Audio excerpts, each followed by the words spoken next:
So today we're diving into a world, and that is the world of music distribution. When you're first starting out, it can be really intimidating and you might have no idea what you're doing, so I'm here to help you because I've been distributing my music for over 2 years now, and there are a lot of options, a lot of different ways to go about putting your music out there to the world. I have the easiest and the cheapest option for you to make things a lot easier because the whole process of being an independent artist is already hard enough, so I'm here to help you out and let it be known that this video is not sponsored whatsoever.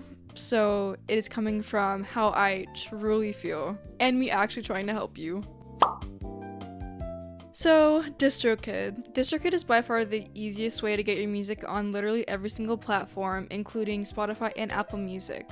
You'll also have a verified artist page on Spotify, so you'll have that little blue check mark, like so, just like this, and it is so exciting once you get it, because you'll feel so official. The biggest reason I choose DistroKid over all the other distributor options is because DistroKid does not take any of your earnings from you. So no matter how many streams you have, you're gonna keep every single penny you make. The only thing that you have to pay for with DistroKid is a plan, but even the plans are pretty cheap. You have 3 different options, and I'd say you don't even want to touch the third one if you're just a solo artist doing your own thing. I'd choose between either Musician or Musician Plus. Musician and Musician Plus are both basically the same thing, except for Musician Plus, it comes with being able to pick your upload date. Being able to pick your upload date is important if you plan on doing advertising or submitting your music for playlisting, which is a really big thing with Spotify. Playlisting is where you'll submit your music to Spotify in advance so that they could take a look at your music and decide if they want to put it on any of their bigger playlists. Here are some examples of bigger playlists that you can land on. And you'll land on this playlist even before your music is out. So by the time your song is released, you'll have reached such a huge audience already. It's also fun to be able to be like, guys, my song's coming out. Also pre-saving. Pre-saving is a really big deal for Spotify. People pre-saving your music will push the algorithm so that they'll push your music to more people. When you get on the good side of Spotify's algorithm, you'll be put on things like Discover Weekly and things of that sort, which is a really big deal. The amount of streams that come from Discover Weekly are literally insane. I had one of my songs get on Discover Weekly and I mean, it blew up. So I do suggest going for Musician Plus, but also if you don't really care when your music is uploaded or you don't really care about advertising your music early, then you can go for the other plan. And if you're like, well, I don't really want to spend the... No! Keep in mind that if you're grinding hard enough, like, you'll earn back the money with your music eventually. So now let's go ahead and get to how to actually upload your music. Alright, so once you've chosen your plan, this is what your home screen is going to look like. It's going to show all of your music once you upload some.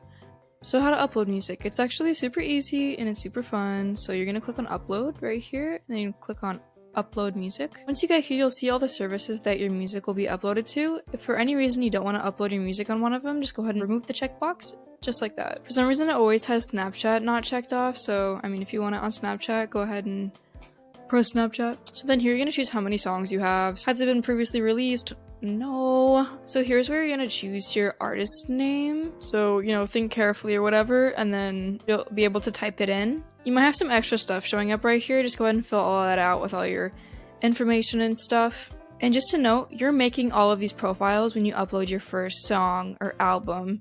So you don't have to worry about making a Spotify for artists. It'll happen for you once you upload through DistroKid. So that's what all of this is going to be for. So once you've filled out all of that, you're going to come down here and then you're going to choose your release date. So I always recommend 2 weeks minimum in advance to have time to do everything you want to do, to submit for playlisting and things like that. And I also recommend releasing on a Friday. The reason you want to release on a Friday is because Fridays are when most playlists reset. So things like Release Radar and other fancy stuff like that, you'll have a higher chance of getting on those playlists if you release on a Friday. So then choosing your record label name, if you're an independent artist, you can just make it up. I just put it as myself. So then you're also gonna want to figure out what genre your music is. If you don't really know, you maybe can ask some friends, family, be like, hey, what is this? What would you consider this? That's what I always do, because honestly, I don't really know what genre I am. And then this is where you upload your album cover. For album covers, I really recommend using Canva. Canva makes it very easy to make an album cover because it sets up the dimensions for you, so you can just edit it from there. And I'll put that in the description and make it easy for you to use. So this is where you're gonna put your song title, be creative or whatever. So then you're gonna go ahead and upload your track right here.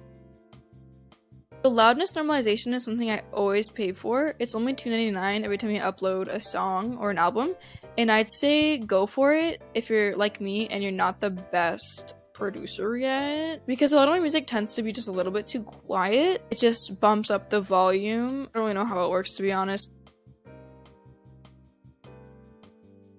So yeah, that was basically it. If you have any questions, go ahead and let me know in the comments. I will make sure to answer them for you. Hope that was easy. That's all I have. Bye!